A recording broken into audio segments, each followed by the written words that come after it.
वाह, नहीं लगाया। आगे भी ये वीडियो मैं बना सकता हूँ, बट एक नए गेटअप, नए लुक और अपने आप को स्क्रीनिंग कर पाने के लिए स्क्रीनिंग मतलब आ, वीडियो में देख पाने के लिए कैसे लग रहे हैं, हाउ आई एम लुकिंग। फिर अकेले रहता हूँ, कोई तो बात करने के लिए चाहिए। और अभी मैंने विक्रांत शुक्ला से फ्रेंडशिप की है। विक्रांत शुक्ला कौन? दैट्स मी यार। मैं ही वो विक्रांत शुक्ला हूँ जिसका मैं दोस्त हूँ। विक्रांत शुक्ला के साथ आजकल ज़्यादा समय बिताता है, बहुत सारी बातें करता है और जल्दी ही मैं बस समझा हूँ कि कई वर्षों से और बहुत पहले से विक्रांत शुक्ला विक्रांत शुक्ला से इंटरेक्शन करता रहा है। बस अभी ये बात समझ में देर से आई। हम सभी आध्यात्मिक विचारधारा को नित्य निरंतर समझते हैं। हमारा स्वाकलन होता है, खुद से चीज़ों को सोचना समझना और उसको कंसीडर करते रहना। यही सबसे बड़ी क्वालिटी है ह्यूमन बीइंग की। या फिर और भी बहुत सारे इंटेलिजेंट एनिमल्स को भी ये सुविधा मिली है, बर्ड्स को भी मिली है और भी कई, यानी जीव मात्र को ये बहुत सारे जीव ऐसे हैं जो स्वाकलन करते हैं और उन जीवों में मनुष्य जो है वो सुपीरियर कहा जाता है। मैं मानता हूँ जब मुझे ये बात समझ में आई कि विक्रांत शुक्ला जो है वो क्या चाहता है, विक्रांत शुक्ला क्या चाहता था, विक्रांत शुक्ला की एक्सपेक्टेशंस क्या थी खुद से।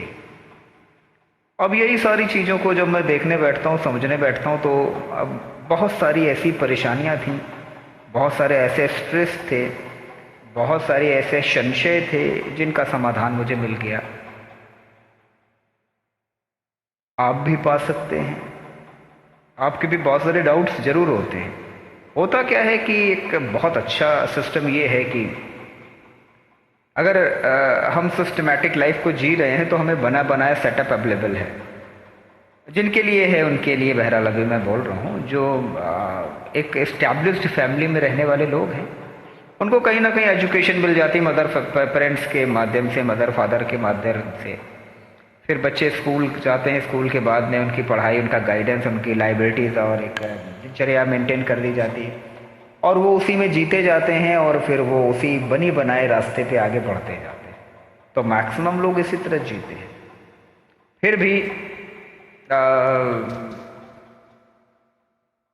जो राइट वे है उसमें कहीं ना कहीं खुद को समझना, खुद को जानना और इसके तरफ भी हम अपने आप को जोड़े रखते हैं, बशर्ते कि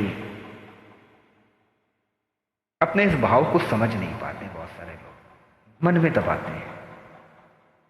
मुझे प्यार हो गया है, सभी को हो जाता है।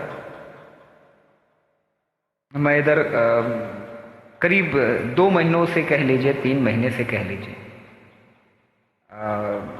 मतलब बहुत अपसेट सा रह रहा था।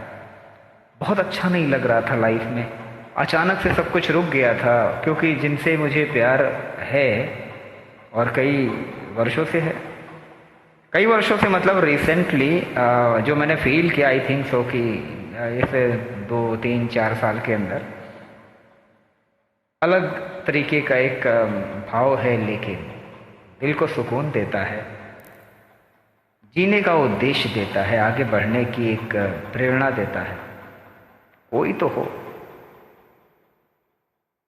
कहीं तो हो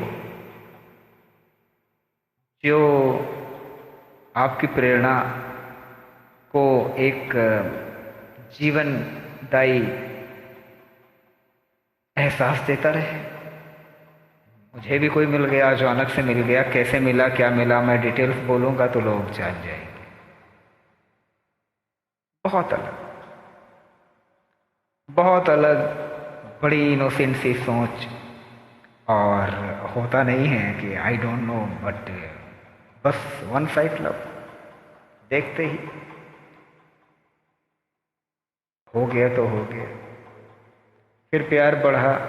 मैं तो ओपनली बात बोल देने वाला हूँ। मैंने एहसास कराने की कोशिश की, और जब मैं कोशिश करता हूँ तो सफलताएं मुझे मिलती हैं। उन्हें भी एहसास हो गया कि यस आई लव हर और रियली। अब ये प्रेम पहले के मेरे बहुत सारे प्रेम के जैसा ही है या अलग है, मुझे नहीं पता। क्योंकि प्रेम हो जाता है, अट्रैक्शंस होते हैं, लोग अच्छे लगते हैं, फिर रियलिटी कुछ और है, सच्चाई कुछ और है, समाज के अंदर चलते रहने की मजबूरियां कुछ और हैं। और इन सब के बीच में जो भी क्षण आपको सबसे सुखद, सबसे अच्छे लगते हैं, जहां वैचारिक प्रसन्नता होती है, जहां आत्मिक प्रसन्नता होती है, जहां किसी पर्टिकुलर से ही लगाव होता है, अपनापन होता है, उसकी परवाह होती है, उसकी फिक्र होती है, और एक झलक देखने के लिए, बस एक झलक आप सुबह से शाम कर देते हैं, और एक झलक देख करके ऐसा लगता है कि यार सब कुछ पा लिया। Oh my God, this is love. ये प्रेम का भाव है। यहां सच्चाई है, यहां पे पवित्रता है, और यही प्रेम है। जब ईश्वर को एक झलक देखने के लिए कोई पूरी जिंदगी लगा देता है, कोई भक्त लगा हुआ है और बस अपने प्रभु को पाना चाहता है, कोई कृष्ण को पाना चाहती हैं, तो कुछ ऐसे भी हैं जो राधा रानी के दीवाने हैं। हर किसी को अपनी चाहत है, और ये प्रेम है, यही भक्ति है। मैं तो इसी तरीके से चीजों को देखता हूं। फिर वैराग, फिर संसार, फिर ये प्रेम, फिर ये भक्ति। मैं बहुत करीब से चीजों को कंसीडर करता हूं। वैराग विरक्ति है, वैराग असंतुष्टि है, वैराग में असफलताएं हैं, वैराग ऐसा भाव है जो आपको सब कुछ से दूर ले जाता है। एक क्षण के लिए।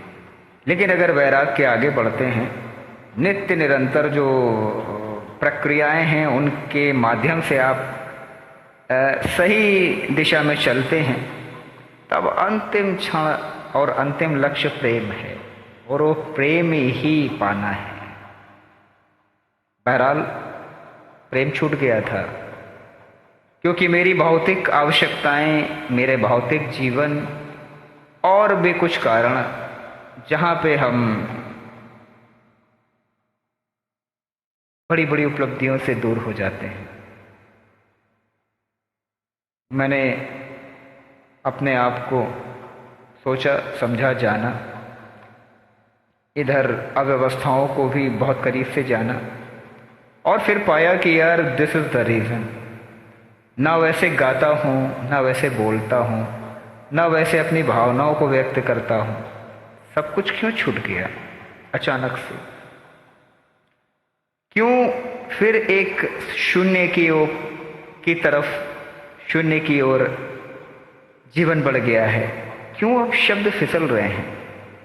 क्यों बात पूरी नहीं होती? क्यों कुछ अच्छा नहीं लगता? बात समझ में आ गई है। तुरंत एक्शन लिया, कल से काम करना है, और उसको पाने के लिए वही पुराना जो एफर्ट्स मैं कर रहा था, उस एफर्ट को आगे बढ़ाएंगे और उसको पाएंगे। I love you my dear, और really I really love you.